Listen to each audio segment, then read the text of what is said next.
दोस्तों, आज की क्लास में हम हिंदुस्तानी संगीत परिचय क्लास 3 लेकर आए हैं। इस आज का तीसरा क्लास है थ्योरी का। तो इसमें हम आज श्रुति पढ़ेंगे कि श्रुति क्या है। तो 1.5 में इसमें दिया है कि श्रुति क्या है। तो आज हम श्रुति पढ़ेंगे। तो श्रुति नाद का लघुत्तम रूप है। इस शब्द की परिभाषा संगीत रत्नाकर में इस प्रकार उपलब्ध है। श्रवणाचक्षुत्यो मता। भावार्थ यह है कि जिस लघु ध्वनि को कान ग्रहण कर सके वह श्रुति है। संगीत में यही श्रुति स्वर आधार है तथा इसी के द्वारा रागों की रचना संभव है। श्रुति द्वारा ही रागों की रचना होती है।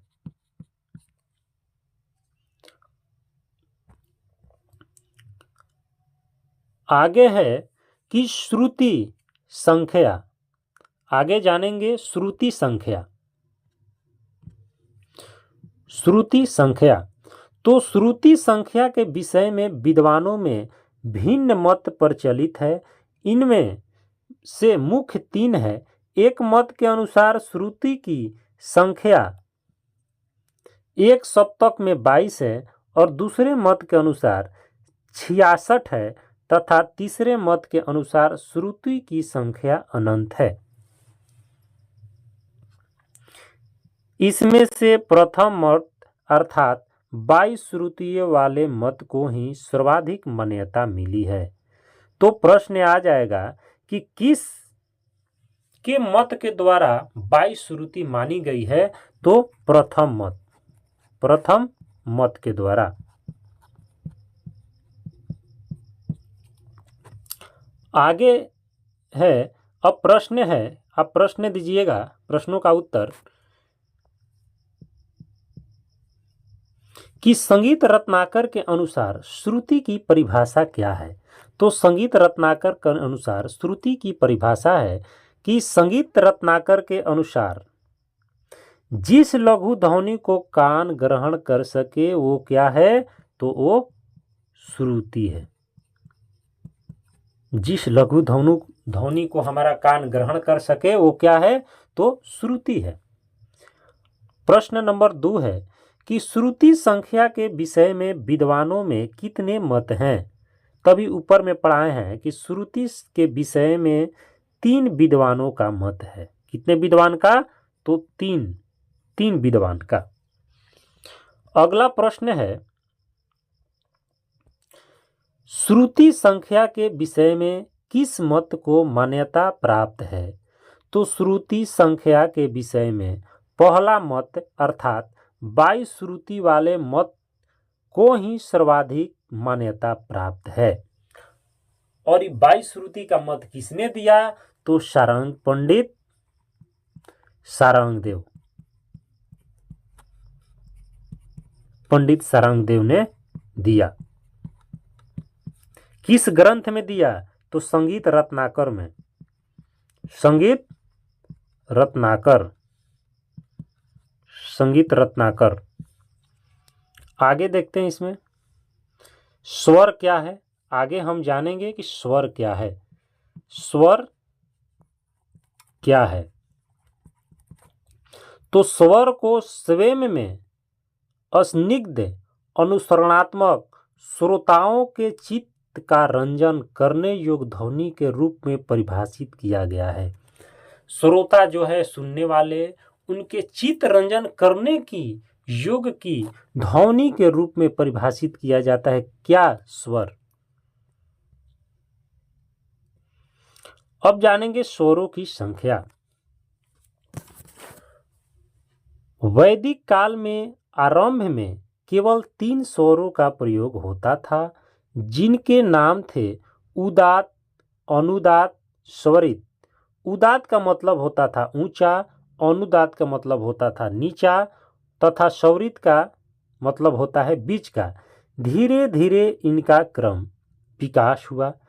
3 से 4, 4 से 5 और 5 से 7 वैदिक स्वर विकसित हुए।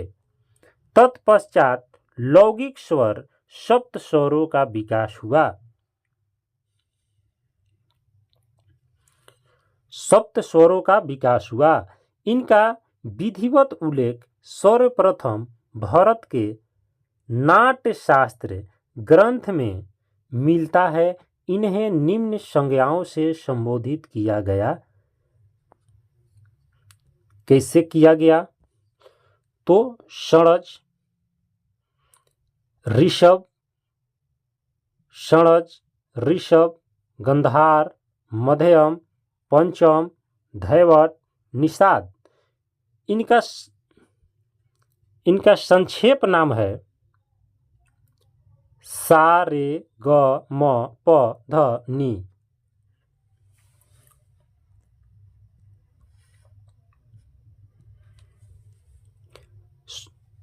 इन संक्षिप्त नामों से संबोधित किया जाता है जो क्रियात्मक रूप में व्यवहार में प्रचलित है। इन स्वरों की स्थापना स्वर की 22 श्रुतियों पर निम्न सिद्धांत के आधार पर की गई है।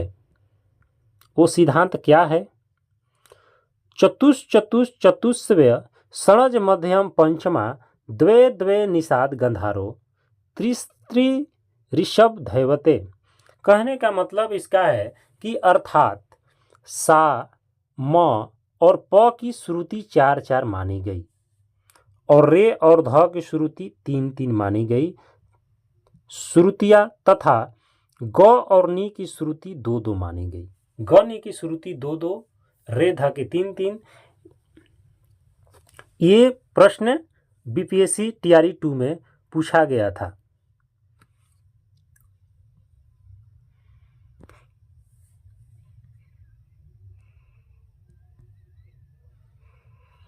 इसमें देखेंगे हम कि स जो है 4 पर है।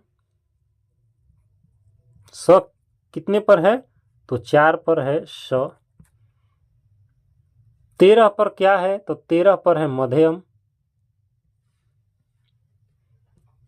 ऋषभ 7 पर है। 9 पर है गंधार। 17 पर है पंचम। 20 पर है धैवत और 22 पर है निषाद।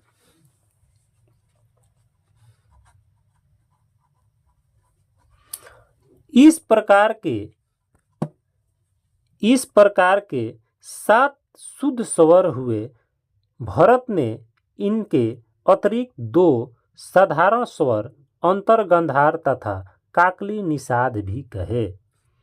आधुनिक ग्रंथकारों के अनुसार 7 शुद्ध स्वरों के अतिरिक्त विकृत स्वरों की संख्या 5 निश्चित की गई है। संक्षेप में शुद्ध तथा विकृत स्वरों को इस प्रकार समझ सकते हैं। शुद्ध स्वर, जब स्वर अपनी निश्चित श्रुति पर स्थित होते हैं तो उन्हें शुद्ध स्वर कहते हैं। जब अपनी निश्चित श्रुति पर स्थित होते हैं तो उन्हें शुद्ध स्वर कहते हैं। जैसे अपने मूल रूप में प्रतिष्ठित स, रे, ग, म, प, ध, नि, ये 7 स्वर शुद्ध स्वर हैं। इन 7 शुद्ध स्वरों में से षडज और पंचम ये 2 क्या हैं? तो ये 2 अचल स्वर हैं, क्योंकि ये अपने निश्चित स्थान पर स्थिर रहते हैं। अतः इनके 2 रूप नहीं हो सकते।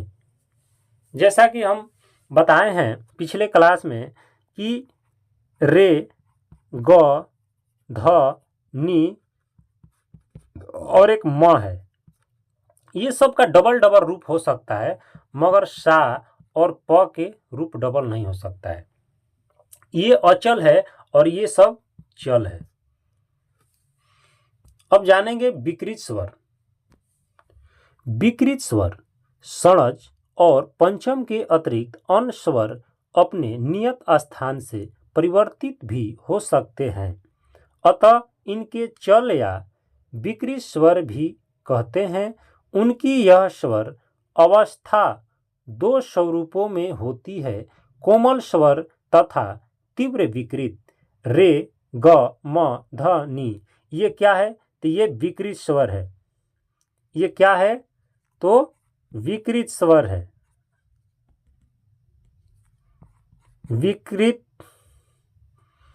क्या है ये? तो विकृत स्वर है, विकृत स्वर है।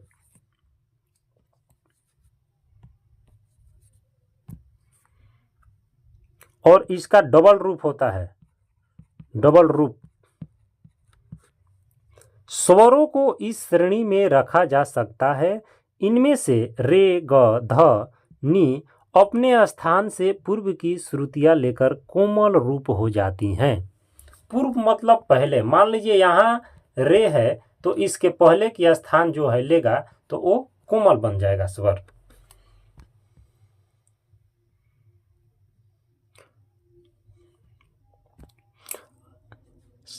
रूप धारण करते हैं तथा मध्यम अपने नियत स्थान से ऊपर की श्रुतियां लेकर तीव्र रूप धारण करता है।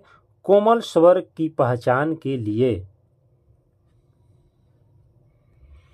भारतखंडे स्वरलिपि के अनुसार स्वर के नीचे पड़ी रेखा तथा तीव्र के स्वर की पहचान के लिए स्वर के ऊपर खड़ी रेखा चिन्ह लगाया जाता है।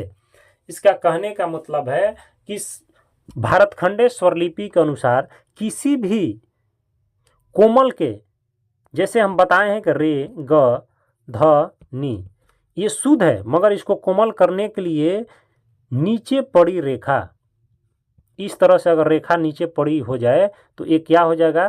तो कोमल हो जाएगा। और तीव्र के लिए, जो ये तीव्र है, इसके लिए किसी भी स्वर के ऊपर, जैसे म है इसके ऊपर है, एक ही तीव्र होता है, खड़ी पाई रहेगा तो ये क्या हो जाएगा? तीव्र म हो जाएगा। अब आगे देखेंगे, आगे है प्रश्न, वैदिक स्वरों का विकास किस क्रम से आरंभ हुआ? तो वैदिक स्वरों का जो विकास था, वैदिक काल में आरंभ में केवल 3 स्वरों का प्रयोग होता था, जिसका नाम था उदात, अनुदात और स्वरित। अगला प्रश्न है कि लौकिक स्वरों का विधिवत उल्लेख सर्वप्रथम किस ग्रंथ में मिलता है? जैसा कि हम ऊपर अभी बताए हैं कि लौकिक स्वरों का विधिवत उल्लेख सर्वप्रथम भरत के नाट्यशास्त्र ग्रंथ में मिलता है और इसे सप्त स्वर भी कहा जाता है। नाट्यशास्त्र में ही सप्त स्वरों का उल्लेख है। क्या है? उल्लेख है।